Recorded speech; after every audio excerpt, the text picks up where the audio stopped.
სანამ კრემლი და სახელმწიფო დუმა მოუწოდებენ რუსებს, არავითარ შემთხვევაში არ დაიჯერონ, რომ მობილიზაცია იქნება. რუსეთში სწორედ იძულებითი მობილიზაცია იკრებს ძალას. ახალი შემთხვევები, როდესაც მამაკაცები დააკავეს და შემდეგ უკრაინის წინააღმდეგ ომში გაგზავნეს, დაფიქსირდა უდმურტეთში, კრასნოდარის მხარეში, არხანგელსკის ოლქში, ებრაულ ავტონომიურ ოლქში და ბურიატიაში. მობილიზაციის ახალი ტალღის შესახებ ხმების ფონზე რუსები სულ უფრო აქტიურად ეძებენ თავიანთი ქვეყნის დატოვების გზებს.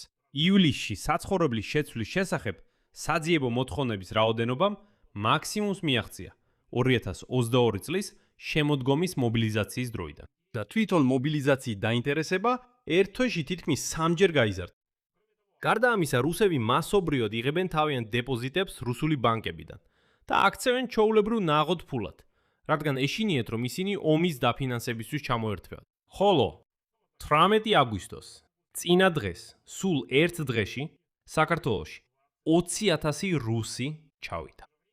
ამავე დროს რუსეთის ხელისუფლება კვლავ მიმართავს მართლმადიდებელ წმინდანებს, იმ იმედით, რომ დაეხმარებიან უკრაინაში მებრძოლ არმიას, რომლის შეტევის ტემპი წელს მკვეთრად შენელდა. უბრალოდ დაფიქრდით, ვლადიმირ პუტინმა წინა დღეს აკლდამა გახსნა დმიტრი დონსკოის, რათა მისი წმინდა ნაწილები გაგზავნონ სპეციალური სამხედრო ოპერაციის ზონაში, იმ იმედით, რომ ეს ფრონტზე წინსვლაში დაეხმარება. მაგრამ სინამდვილეში ყველანი ხვდებით, რომ ეს რელიგიურ-იდეოლოგიური საფუძველია იმისთვის, რომ გამოაცხადონ თითქოს ეს ომი წმინდაა, რადგან დმიტრი დონსკოის წმინდა ნაწილებიც კი გაგზავნეს ომში უკრაინის წინააღმდეგ. ამჟამად რუსეთში იძენს ძალას იდულებითი მობილიზაცია. ბოლო კვირის განმავლობაში დაფიქსირდა მამაკაცების დაკავების ახალი შემთხვევები და მათი ომში გაგზავნა უკრაინის წინააღმდეგ უდმურტეთში, კრასნოდარის მხარეში, არხანგელსკის ოლქში, ებრაულ ავტონომიურ ოლქში და ბურიატიაში.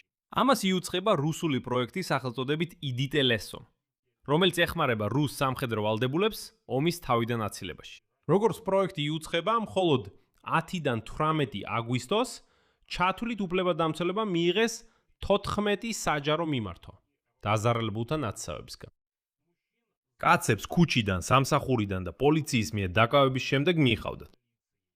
ერთს მაღაზიიდან გამოშვლისას დააკავეს, მეორეს კი კურსდამთავრებულთა შეხვედრიდან დაბრუნებისას. მესამეს განყოფილებაში თითქოს და დოკუმენტების შესამოწმებლად მიიყვანეს, მაგრამ შემდეგ მოულოდნელად ფრონტზე აღმოჩნდა.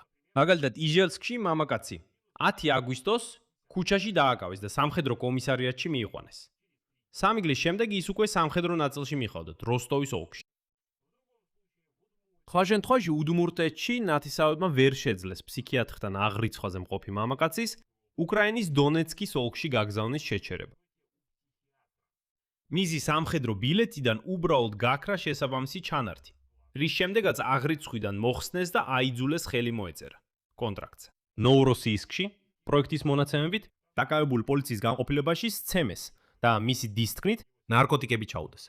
შემდეგ კი შესთავაზეს აერჩია, ან სისხლის სამართლის საქმე, რომლისთვისაც 20 წლამდე პატიმრობა ემუქრებოდა, ან ომში წასვლა. საბოლოოდ მან კონტრაქტს მოაწერა ხელი და სამხედრო ნაწილში წაიყვანეს. არქანგელსკის ოლქში მამაკაცი საზოგადოებრივ ადგილას ალკოჰოლის სმისთვის დააკავეს. მეორე დღეს ნათესავებმა გაიგეს, რომ მან კონტრაქტს მოაწერა ხელი და მას ომში გაგზავნისთვის ამზადებენ. მსგავსი სიტუაცია მოხდა 62 წლის მამაკაცთან, რომელსაც ჯანმრთელობის პრობლემები ჰქონდა და სამუშაოზე მიღებული მობილიზაციისგან გათავისუფლების დოკუმენტი ჰქონდა. ნათესავების თქმით, დაკავების შემდეგ მას რამდენიმე საათში პასპორტი და სამხედრო ბილეთი გაუფორმეს, რომ სახლში დოკუმენტების წამოსაღებად არ გაეშვათ და სად წაიყვანეს? კრირიმში. იქიდანაც ის ომში გაგზავნიან. ასევე იძულებითი მობილიზაცია ომსკშიც გრძელდება. ადამიანის უფლებების დამცველებმა მინიმუმ 2 ახალ შემთხვევაზე განაცხადეს. ერთ მამაკაცს პირდაპირ სამუშაოდან წაიყვანეს და განყოფილებაში ამყოფებდნენ. შედეგად ნათესავების თქმით, პოლიციელებმა კონტრაქტი მის ნაცვლად გააფორმეს. მეორე მამაკაცი მაღაზიის მახლობლად შეაჩერეს სამოქალაქო ტანსაცმელში მყოფმა პირებმა ნარკოტიკებზე შემოწმების მოტივით. ამის შემდეგ იგი სამედიცინო კომისიაზე გაგზავნეს. მამაკაცი ამტკიცებდა, რომ კონტრაქტს არ მოაწერა ხელი, თუმცა მაინც წაიყვანეს რეგიონიდან რომელიღაც სამხედრო ნაწილში. ადრე იუწყებოდნენ პენზასა და ულიანოვსკში იძულებითი მობილიზაციის შესახებ. და აი პროექტი იდიტელესომ ურჩევს დაკავებული რუსების ნათესავებს რაც შეიძლება სწრაფად გაარღვიონ მათი ადგილსამყოფელი და გადაამოწმონ მათ მიერ ხელმოწერილ დოკუმენტები. პროექტი ასევე რეკომენდაციას აძლევს დააფიქსირონ დაკავების გარემოებები, თანამშრომლების სახელები, ზარები და მიმოწერა და დახმარებისთვის მიმართონ მანამ, სანამ ადამიანს სხვა რეგიონში ან სამხედრო ნაწილში გადაიყვან. ასევე აქაც შეგასაინფრ, რომ უკრაინის პრეზიდენტ ვლადიმირ ზელენსკიმ 27 ივლისს Sky News-თან ინტერვიუში განაცხადა, რომ უკრაინის დაზვერვამ მიიღო ინფორმაცია იმის შესახებ, რომ არალეგიტიმური რუსეთის პრეზიდენტი ვლადიმირ პუტინი ამზადებს მობილიზაციას და სურს მისი ჩატარება უკვე შემოდგომაზე, სახელმწიფო დუმის არჩევნების შემდეგ. მისი ინფორმაციით ვლადიმირ პუტინი გეგმავს არმიის შევსებას 300-500 ახალწოვრით. კიდევ ერთი უფლებადამცველი პროექტი, Можем объяснить, გამოთვალა, რომ ახალი მობილიზაციის ტალღის შესახებ ხმების ფონზე რუსები სულ უფრო აქტიურად ეძებენ თავიანთი ქვეყნის დატოვების გზებს. ივლისში გადაბარგებასთან დაკავშირებული საძიებო მოთხოვნების რაოდენობამ მაქსიმუმს მიაღწია 2022 წლის შემოდგომის მობილიზაციის შემდეგ. მობილიზაციით დაინტერესება კი ერთ თვეში თითქმის 3-ჯერ გაიზარდა. ივლისში რუსებმა იანდეგში სიტყვა გადაბარგება 800,000-ზე მეტჯერ შეიყვანეს. მაშინ როცა ივნისში ეს მაჩვენებელი 700,000 იყო. ეს ყველაზე მაღალი მაჩვენებელია მას შემდეგ, რაც რუსეთში პირველი მობილიზაციის ტალღა დაიწყო 2022 წელს. სიტყვით წასვლა შეკითხვის რაოდენობა დაახლოებით 1,300,000-მდე გაიზარდა თვეში. კიდევ უფრო მკვეთრად გაიზარდა ინტერესის შესაძლო მობილიზაციის მიმართ. კერძოდ ივლისში რუსებმა სიტყვა მობილიზაცია თითქმის 3,5 მილიონჯერ მოძებნეს. მაშინ როცა ივნისში ეს მაჩვენებელი თითქმის 1,300,000 შეადგენდა. ანუ ზრდა იყო 166%. ეს მაქსიმუმია 2023 წლის იანვრიდან.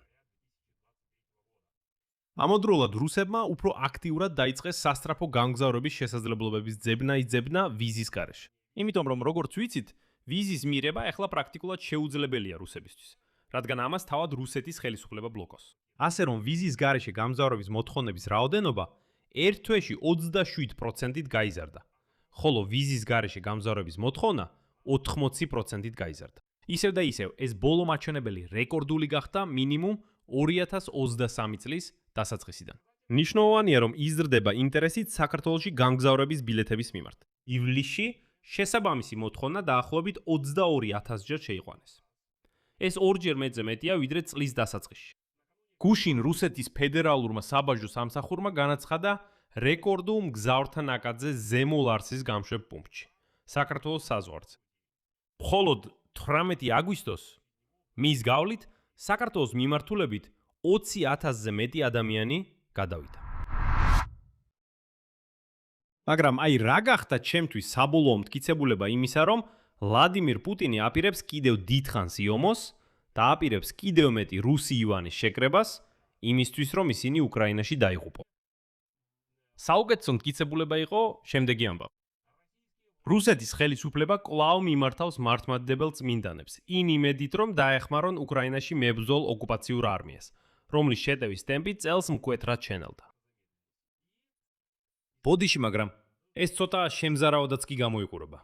ხუთშაბათს, 20 აგვისტოს. რუსეთის პრეზიდენტმა ვლადიმირ პუტინმა კრემლის არქანგელოზის ტაძარში პარაკლისი აღავლინა, სადაც 2 დღით ადრე რუსეთის მართლმადიდებელი ეკლესიის ინფორმაციით იქ აღმოაჩინეს დმიტრი დონსკოის წმინდა ნაწილები. ძველი რუსი მთავრის, რომელმაც 1380 წელს კულიკოვოს ველზე მამაის ურდოს ჯარზე გაიმარჯვა. ასე აცხადებენ რუსეთის მართლმადიდებელ ეკლესიაში. კრემლის პრესსამსახურის მიერ გამოქვეყნებულ კადრებში ვლადიმირ პუტინი საკურთხეველთან სანთელს იჭერს. პარაკლისის დროს ჯვარს ისახავს, ციტატა, გამარჯვებულ ლაშქარზე. რუსეთის ქვეყანასა და პრეზიდენტს. შემდეგ კი ათვალიერებს 2 გახსნილ სამაღს, ნეშტები. აი დიმიტრი დონსკოის წმინდა ნაწილების სასწაულებრივ პოვნაზე, რომელიც წმინდანად შერაცხა 1988 წელს რუსეთის მართლმადიდებელმა ეკლესიამ 18 აგვისტოს გამოაცხადა. ამბობენ, რომ არხანგელის ტაძარში იატაკი მოხსნეს და თითქოს შემთხვევით იქ აგურის სამარხის საფლავებს წააწყდნენ. რის შემდეგაც მათ თვალწინ გაიხსნა დმიტრი დონსკოის ნეშტი. და აი რუსეთის მართლმადიდებელ ეკლესიაში მაშინვე შესთავაზეს წმინდა ნაწილების ნაწილი სპეციალური სამხედრო ოპერაციის ზონაში გაგზავნა. ანუ უკრაინის ოკუპირებულ ტერიტორიაზე. და აი უკვე ვლადიმერ პუტინმა მხარი დაუჭირა. მხარი დაუჭირა ამ იდეას თითქოს მართლა და წმინდა დმიტრი დონსკოის წმინდა ნაწილები გაეგზავნოს წმინდა ომში და მათ შემდეგ ომში გაემართებიან twin გამორეცხილი რუსი ივანებიც. ნათელია რომ ისინი სპეციალურად გამოიტანეს ეს წმინდა ნაწილები. თითქოს ამ ომს რაღაც წმინდა ელფერი შესძინონ. და უკვე თვით რუსი ექსპერტებიც კი ამტკიცებენ რომ ეს ამბავი წმინდა ნაწილებთან დაკავშირებით აშკარად არ იყო სპონტანური. მისთვის მზადება საკმაოდ დიდხანს მიმდინარეობდა. როგორც ისტორიკოსებმა, ასევე რუსეთის მართლმადიდებელმა ეკლესიამ შვენივრად იცოდნენ, სად იყო დაკრძალული დმიტრი დონსკოი. საკმარისი იყო უბრალოდ საფლავის გახსნა. არანაირი ესეთი აღმოჩენა, როგორც მათ თქვეს, რომ თითქოს წმინდა დმიტრი დონსკოის ნაწილები აღმოაჩინეს, სრული სისულელეა. ყველამ შვენივრად იცოდა, სად იყო ეს. მაგრამ აი ამის გამოყენება სწორედ ეხლა გადაწყვიტეს. სავარაუდო მობილიზაციის გამოცხადების წინ იმისთვის რომ რწმენის საკითხით რუსი ივანები მოტივირებულიყვნენ და სიკვდილზე წასულიყვნენ, ეს არის ერთგვარი მისტიკური იდეოლოგიური ღონისძიება, რომელიც უნდა ასწიოს რუსების სულისკვეთება. მაგრამ მეგობრებო, როდესაც ხელისუფლება ესეთ მეთოდებს მიმართავს, ეს ნიშნავს, რომ ისინი რაღაც საშინელებას ამზადებენ. და როგორც უკვე ვთქვი, ეს საკმაოდ შემზარავად გამოიყურება. როცა მათ დმიტრი დონსკოის ნეშტი ამოიღეს და ახლა ამბობენ, აი ისინი წავლენ სპეციალურ სამხედრო ოპერაციაში. ჩვენ აუცილებლად გავიმარჯვებთ. აშკარად რაღაცისთვის ემზადებიან. აქ წერტილებს დავაყენებ. თქვენი აზრი და დასკვნები კომენტარებში დაწერეთ ამ გამოშვების ქვეშ. გამოიწერეთ არხი, დააჭირეთ ზარს და არ დაგავიწყდეთ ლაიქის დაჭერა. ეს იყო ყველაფერი. იზრუნეთ საკუთარ თავზე. ყველას ნახვამდის.